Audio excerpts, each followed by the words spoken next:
Colorado Territory, 1878. The sun beat down mercilessly on Sophia Hayes as she stood alone by the train tracks, her white wedding gown now dirted at the hem from 3 days of waiting. 3 days since the westbound train had arrived without her intended husband aboard. 3 days of humiliation as passengers and station workers cast pitying glances her way. 3 days of dwindling hope as she remained steadfast, refusing to accept what everyone else in Silver Creek knew to be true. She had been jilted. Sophia shielded her eyes against the harsh afternoon light, scanning the horizon where the tracks disappeared into the distance. The telegram she'd received just a week prior still rested in her reticule. Arriving Wednesday stop, wedding Thursday stop, excited tow, begin our life stop Victor. But Wednesday had come and gone, as had Thursday and Friday. Now it was Saturday, and the station master had suggested, with increasing firmness, that perhaps it was time for her to return home. "Miss Hayes," called Albert, the elderly station master, his voice gentle but weary.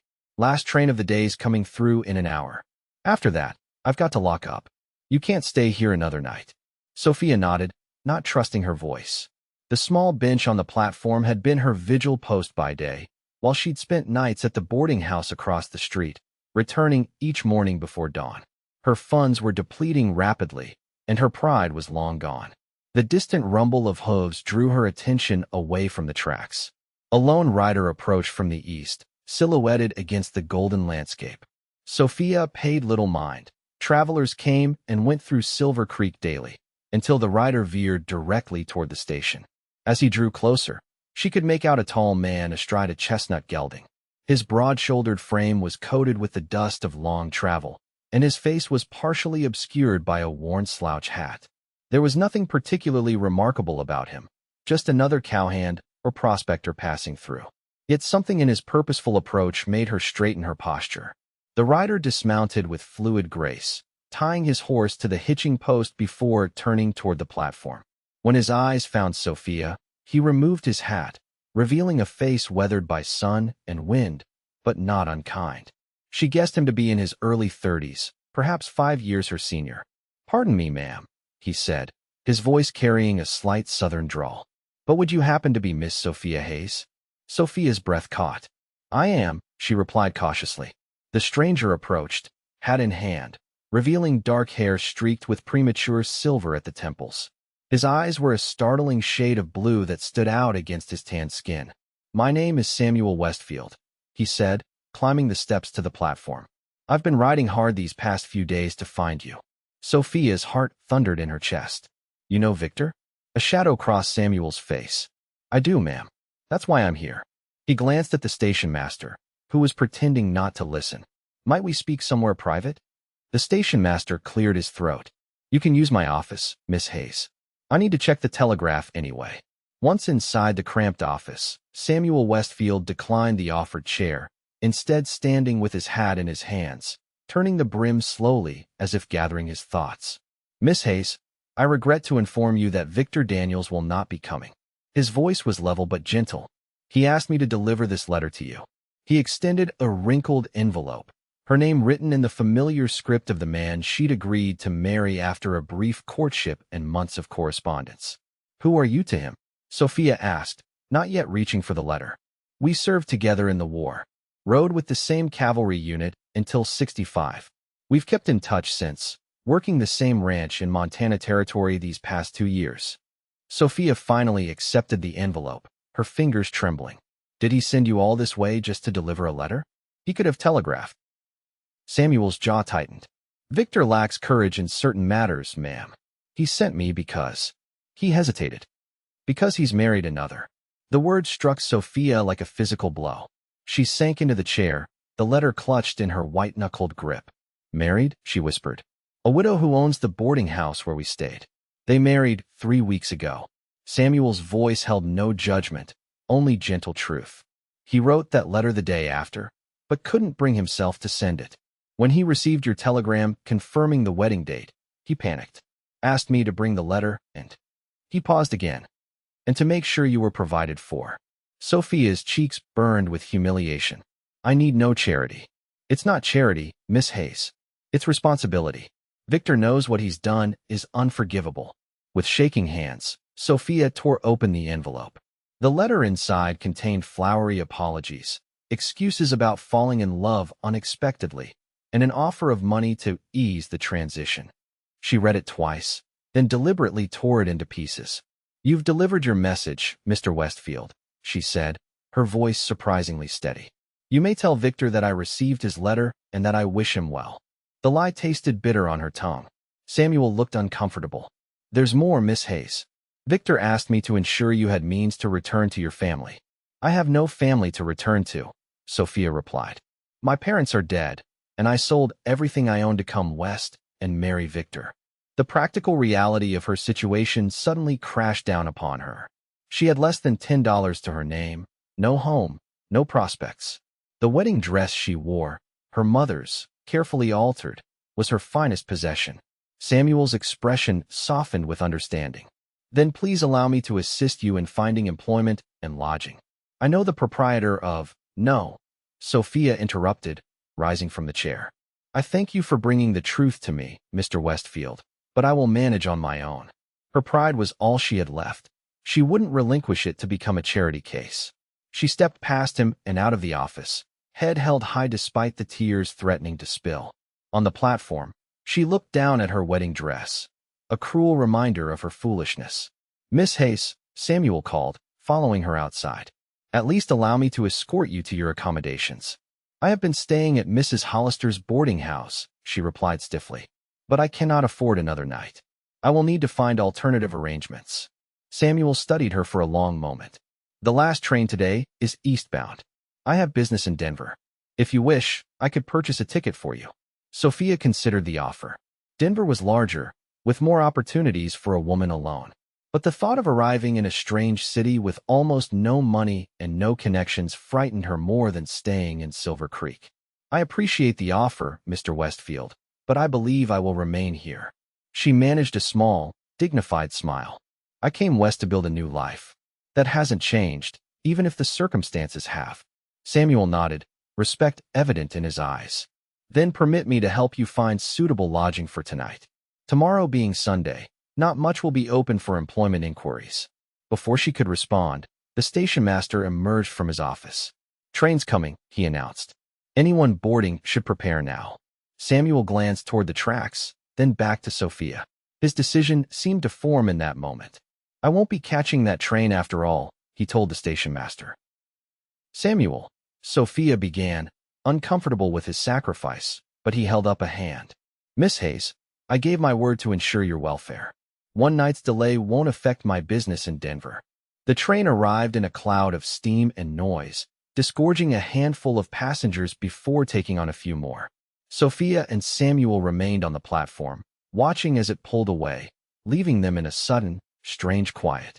"Well," Samuel said finally, "shall we inquire about rooms at the hotel? It would be more appropriate than the boarding house, given the circumstances." Sophia hesitated. "Mr. Westfield, I cannot accept. Consider it a loan," he interrupted gently. "When you secure employment, you can repay me if it eases your pride." She couldn't help but smile at his perception. "You are uncommonly kind to a stranger."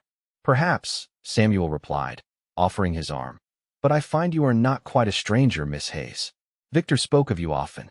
As they walked toward Silver Creek's modest hotel, Sophia was acutely aware of the stares they attracted. She still in her wedding dress, albeit wrinkled and dusty, accompanied by a man who was decidedly not Victor Daniels. Whispers followed them, and she lifted her chin higher, refusing to be cowed by gossip. The hotel clerk's eyebrows rose at their appearance, but Samuel handled the situation with quiet authority, securing 2 rooms, one for Sophia and one for himself, at opposite ends of the hallway. "I will call for you at 7 for dinner," Samuel said as they climbed the stairs. The hotel dining room is modest, but respectable. In the privacy of her room, Sophia finally allowed her composure to crack. The tears came in a torrent, releasing 3 days of tension, humiliation, and fear. She cried for her lost dreams, for her uncertain future, and for the desperate reality of her situation. When the tears subsided, she washed her face in the basin provided and stared at her reflection in the small mirror. "You came west to be brave," she told herself firmly. "So be brave." She removed her wedding dress carefully, washing it in the basin as best she could before hanging it to dry. Her trunk, thankfully, had been delivered to the station 3 days earlier and brought to the hotel by the porter. From it, she extracted her second-best dress, a practical blue cotton that, while plain, was at least clean and appropriate for dinner. At precisely 7 o'clock, a knock sounded at her door. Samuel stood in the hallway, his trail dust washed away, hair still damp from bathing. He'd shaved, revealing a strong jawline with a small scar near his chin. "You look lovely, Miss Hayes," he said, offering his arm. The hotel dining room was half full, mostly with traveling salesmen and a few local merchants. They found a table in the corner, away from curious eyes. "Tomorrow I'll speak with Mr. Garrett at the general store," Samuel said as they waited for their meal. His wife mentioned needing help, "and I believe your refined manners would be an asset." Sophia set down her water glass. "You've been making inquiries on my behalf." "While you were resting, yes." He looked slightly abashed. "I hope you don't mind." "It was presumptuous," she said, but without heat. "Though I suppose I should thank you." Their food arrived, simple fare of beef stew and biscuits, and they ate in companionable silence for a while. "May I ask what brought you west originally, Miss Hayes?" Samuel finally inquired. Sophia considered the question. "My parents died within months of each other 2 years ago. I worked as a teacher in Pennsylvania, but when Victor's letters proposed marriage..." She shrugged slightly. "There was nothing holding me there. I thought..." She broke off, embarrassed. "You thought you were embarking on a love story," Samuel finished gently. "Foolish, I know. Not foolish. Hopeful. There's a difference." As dinner continued, Sophia found herself drawn to Samuel's quiet confidence. He spoke of his life since the war, working cattle in Texas, then Montana, saving to buy his own small spread someday. He mentioned a sister in St. Louis and parents long deceased. There was no artifice in him, no flowery words like Victor's letters had contained. "And what business takes you to Denver?" she asked as they finished their apple pie. A shadow crossed his face. "I'm to meet with a lawyer regarding some property left to me by an uncle. Nothing substantial, but possibly enough to start that ranch I mentioned." Sophia sensed there was more to the story but didn't press. As they parted in the hotel hallway, Samuel wished her good night with a respectful tip of his head. "I'll call for you at 8 tomorrow," he said. "We can attend church services, then speak with Mr. Garrett after." Alone in her room, Sophia found herself comparing Samuel to Victor. Where Victor's letters had been poetic and charming, Samuel was straightforward and honest. Where Victor had failed in his promises, Samuel seemed determined to honor his word. It was an unfair comparison, perhaps. She had known Samuel less than a day, but it brought her an unexpected comfort. Sunday morning dawned clear and warm.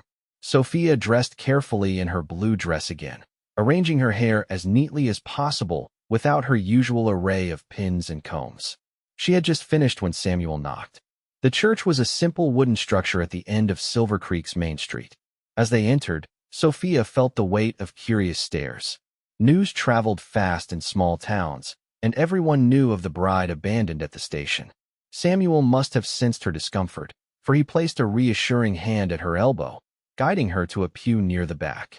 "Hold your head high," he whispered. "You've done nothing wrong." The service was mercifully brief.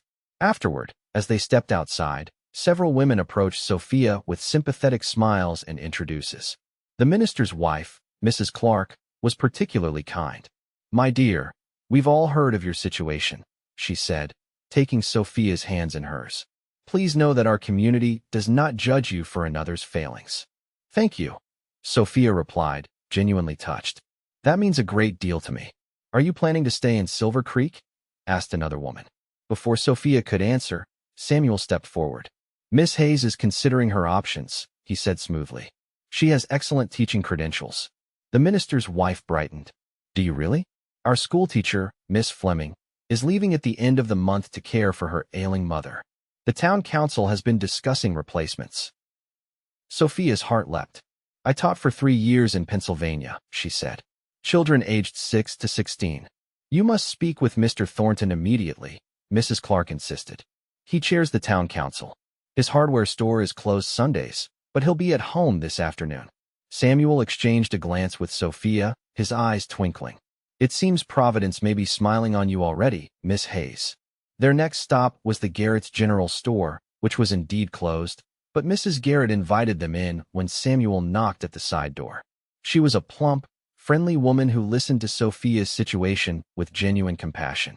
"I can certainly use help 3 days a week," she offered. "Not much pay, I'm afraid, but enough to tide you over until the teaching position, if you secure it." By mid-afternoon, Sophia's prospects had improved dramatically. Mr. Thornton, the hardware store owner, had been enthusiastic about her teaching experience and invited her to meet with the full council on Tuesday evening. Mrs. Hollister at the boarding house had a small room available at a modest weekly rate, and Mrs. Garrett had agreed to employ her Mondays, Wednesdays, and Saturdays at the general store. "It seems you won't be needing my assistance after all," Samuel remarked as they walked back toward the hotel. "You've managed admirably on your own." Sophia glanced at him. "Hardly on my own. Without your encouragement, I might still be standing at that station, or worse, on a train back east." They reached the hotel and paused on the porch. The afternoon sun cast long shadows across the street, and a cooling breeze offered relief from the day's heat. "I should leave for Denver tomorrow," Samuel said, his tone regretful. "My appointment with the lawyer is Tuesday." Sophia nodded, surprised by the disappointment that washed over her. "Of course. You've already delayed your journey on my account." "I don't regret it," he said quietly. Their eyes met, and Sophia felt a curious flutter in her chest. This man was still essentially a stranger, yet in the space of 2 days, he had shown her more consideration than Victor had in months of correspondence. "Will you return through Silver Creek?" she found herself asking. "I hadn't planned to, but—" He smiled slightly. "I find I might have reason to now." That evening, they dined again in the hotel restaurant. Samuel spoke of his plans for a cattle ranch, modest at first, but with potential to grow. Sophia shared her teaching philosophies and her hope to eventually open a small academy for girls. "Education is the key to independence," she explained passionately. "If I had been less sheltered, perhaps I would have recognized." She trailed off, embarrassed. "Recognized what?" Samuel prompted gently. "That Victor's letters were too perfect, too romantic. Real love, I think, must be built on something more substantial than pretty words." Samuel regarded her thoughtfully. "You're wise beyond your years, Miss Hayes. Or perhaps just wiser from my recent experience," she replied with a small smile. Morning came too quickly. Sophia rose early, dressing in her blue dress once more.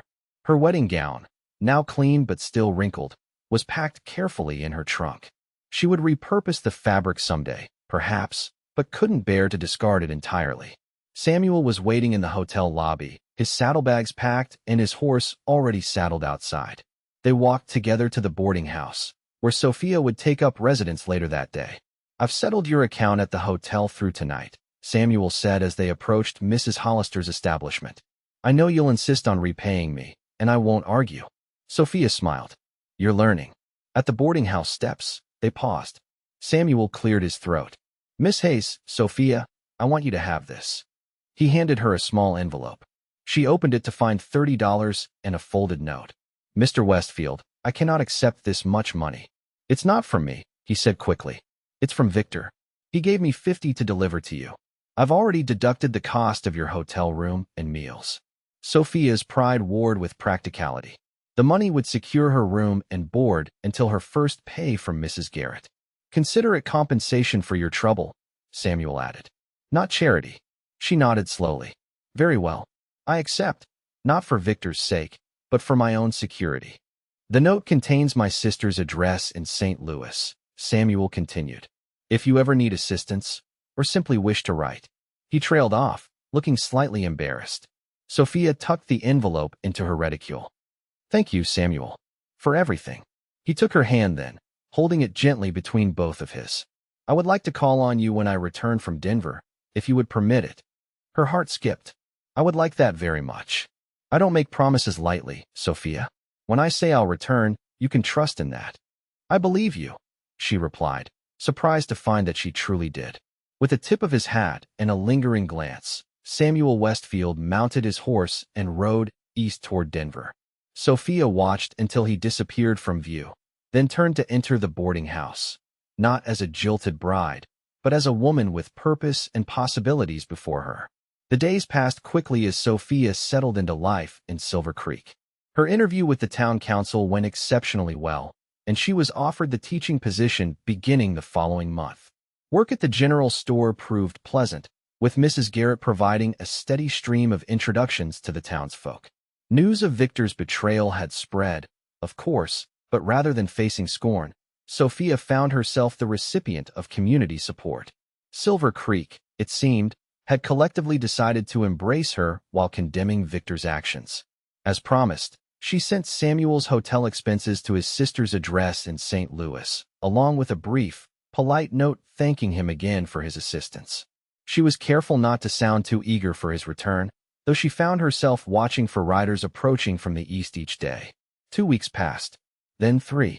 Sophia tried to focus on preparing for her teaching duties, creating lesson plans, and meeting with parents. But each day, without word from Samuel, brought a deeper disappointment. "Men," Mrs. Garrett said knowingly when she caught Sophia gazing down the street yet again. "They're full of grand promises until something better comes along." "Samuel isn't like that," Sophia replied, then blushed at how defensive she sounded. Mrs. Garrett smiled kindly. "I hope you're right, dear. But don't pin your happiness on any man's return." It was sound advice, and Sophia tried to heed it. She threw herself into her work and her preparation for the school term. She made friends among the young women of Silver Creek and even attended a dance at the town hall, though she declined all offers to waltz. On the first day of her 4th week in Silver Creek, Sophia was arranging fabric bolts at the general store when the bell above the door jangled. She looked up to see Samuel Westfield standing in the doorway, trailed dust on his clothes and weariness evident in his face. But his eyes brightened when they found hers. "Miss Hayes," he said, removing his hat. "I apologize for the delay in my return." Sophia's heart raced, but she maintained her composure. "Mr. Westfield, welcome back to Silver Creek." Mrs. Garrett emerged from the back room, assessed the situation with a knowing smile, and promptly invented an errand that required her immediate attention in the storeroom. Once alone, Samuel stepped closer. "My business in Denver proved more complicated than anticipated. There were obstacles." "You don't owe me explanations," Sophia said, though she was desperate to hear them. "Perhaps not," he agreed, "but I'd like to offer them all the same. Would you permit me to call on you properly this evening, after you finished your workday?" She should make him wait, Sophia thought. Make him understand that her time and feelings weren't to be trifled with. But the genuine warmth in his eyes melted her resolve. "I finish at 5 o'clock," she said. "I'm boarding at Mrs. Hollister's." His smile was like sunrise. "I'll call for you at 6, then." True to his word, Samuel arrived at precisely 6 o'clock, freshly bathed and wearing clean clothes. Mrs. Hollister gave him a thorough inspection before allowing him into the parlor where Sophia waited. "You look lovely," he said as she rose to greet him. Sophia had changed into her best dress, a sage green cotton with a lace collar she'd added herself. "Thank you. You look much refreshed from your journey." He offered his arm. "I thought we might dine at the hotel, if that's agreeable. I've already spoken with Mrs. Hollister about the propriety." Over dinner, Samuel explained his delayed return. The property his uncle had left him was indeed a small ranch outside Denver, but there had been a dispute over the will with another relative. The legal proceedings had taken weeks, not days as he'd expected. "The matter is settled now," he said. "The ranch is officially mine, though it needs considerable work. It's been neglected for years." "Congratulations," Sophia said sincerely. "You have your dream within reach." Samuel studied her face. "And you? I hear you've secured the teaching position." "Yes, I begin next week when the fall term starts. And Mrs. Garrett has been kind enough to offer me continued employment on Saturdays." She smiled. "It seems I've found my place here in Silver Creek." A shadow crossed Samuel's features. "I'm glad to hear it." They continued their meal, Samuel inquiring about her experiences since his departure. Sophia found herself relaxing in his company, laughing at his dry observations and enjoying the attentive way he listened to her responses. As they walked back to the boarding house in the gathering twilight, Samuel grew quiet. "Is something troubling you?" Sophia finally asked. He stopped walking, turning to face her. "Sophia, I find myself at a crossroads. My ranch lies near Denver, a good 2 days' ride from here. Your life is now established in Silver Creek." Her heart sank. "I see. No, I don't think you do." He took her hand gently. "In the short time I've known you, I've come to admire you greatly. Your courage, your dignity, your determination, they're qualities I value above all others. Sophia's pulse quickened. Samuel, I'm not a man of flowery words, he continued, but I believe in speaking truth plainly. I care for you, Sophia, more than I thought possible in so brief an acquaintance. The admission hung in the air between them, sincere and unadorned. No poetry, no exaggerated declarations, just honest feeling, simply expressed. I care for you as well, Sophia admitted softly, though I fear it may be impractical, given our circumstances. Samuel's eyes held her steadily. I'm a practical man. If you'll permit me to court you properly, I believe we can find a solution that honors both our dreams. Court me, Sophia echoed, surprised by the formal request. Yes. His voice was firm. Not a hasty courtship conducted through letters, but a proper one where we learn each other's true character face to face. I'll arrange my affairs to allow frequent visits to Silver Creek. Hope blossomed in Sophia's chest. I would like that very much. His smile was worth the weeks of waiting. Then may I call on you again tomorrow evening? You may, she replied, unable to keep the happiness from her voice. True to his word, Samuel called on Sophia the following evening, and the next, and twice more before business required his return to Denver. Each visit deepened their understanding of one another. Samuel spoke of his experiences during and after the war, of his dreams for his ranch, of his values and beliefs. Sophia shared her childhood memories, her passion for education, her hopes for the future. When he left for Denver, it was with a promise to return within 2 weeks. This time, Sophia had no doubts about his return. The school term began, and Sophia found herself thriving as Silver Creek's teacher. The children were mostly eager to learn, the parents supportive, and the town council pleased with her methods. Letters arrived regularly from Samuel, detailed accounts of his progress on the ranch and his plans for his next visit. True to his promise, Samuel returned after 14 days, staying at the hotel, but spending every available moment with Sophia. They attended church together, dined at the hotel, and walked along Silver Creek in the golden afternoon light. Mrs. Hollister granted them use of the parlor in the evenings, though she kept a watchful eye to ensure propriety. You seem happy, Mrs. Garrett remarked one Saturday as Sophia helped a customer select fabric for a new dress. I am, Sophia admitted with a smile. Mr. Westfield is a good man, the older woman observed. Not given to grand gestures, but steady and true. Sophia nodded. Yes, exactly so. The pattern continued through the autumn, Samuel visiting for a few days every 2 weeks, their connection growing stronger with each reunion. By November, when the first snow dusted the mountains surrounding Silver Creek, Sophia knew she was deeply in love. More importantly, she trusted that love, built as it was on mutual respect and genuine understanding. During his November visit, Samuel suggested a ride into the countryside. The day was cold but clear, the mountains magnificent in their winter mantle. They rode to a scenic overlook where the valley spread below them like a painting. It's beautiful, Sophia said, drawing her coat tighter against the chill. Yes, Samuel agreed, though his eyes were on her rather than the view. He dismounted, then helped her down from her horse. Sophia, there's something I need to say. Her heart skipped. Yes. These past months have been the happiest of my life. Each time I leave Silver Creek, I count the days until I can return to you. He took her gloved hands in his. The ranch is taking shape. The house is small but sound, with room to grow. There's good water and decent grazing land. It sounds wonderful, she said sincerely. It needs only one thing to make it perfect. Samuel drew a deep breath. A mistress. A wife. He gazed into her eyes. You. Though she had begun to hope for this moment, the reality of it stole Sophia's breath. Samuel, I love you, Sophia Hayes.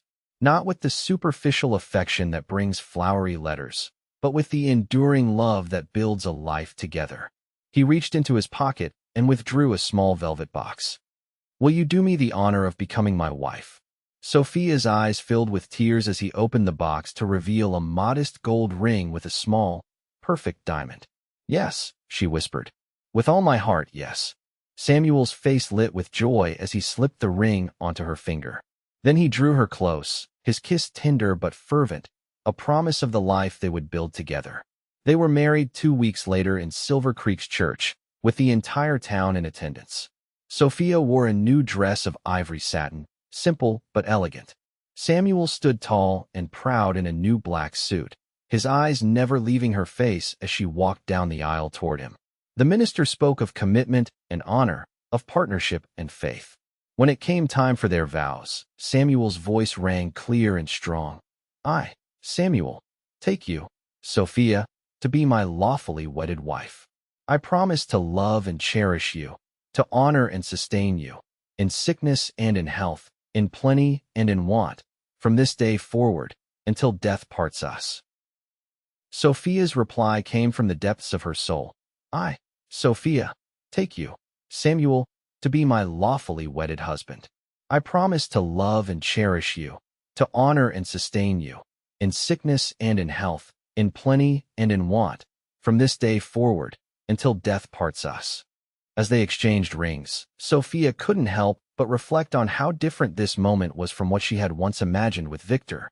This was no fairy tale romance, but something far more precious, a love built on truth, respect, and genuine understanding. After the ceremony, the town hosted a celebration at the hotel, with food and music and well wishes from all. Mrs. Garrett wept happy tears, Mrs. Hollister beamed with satisfaction, and even the station master Albert attended, remarking that he'd known from the first moment Samuel rode up that he was a man of character.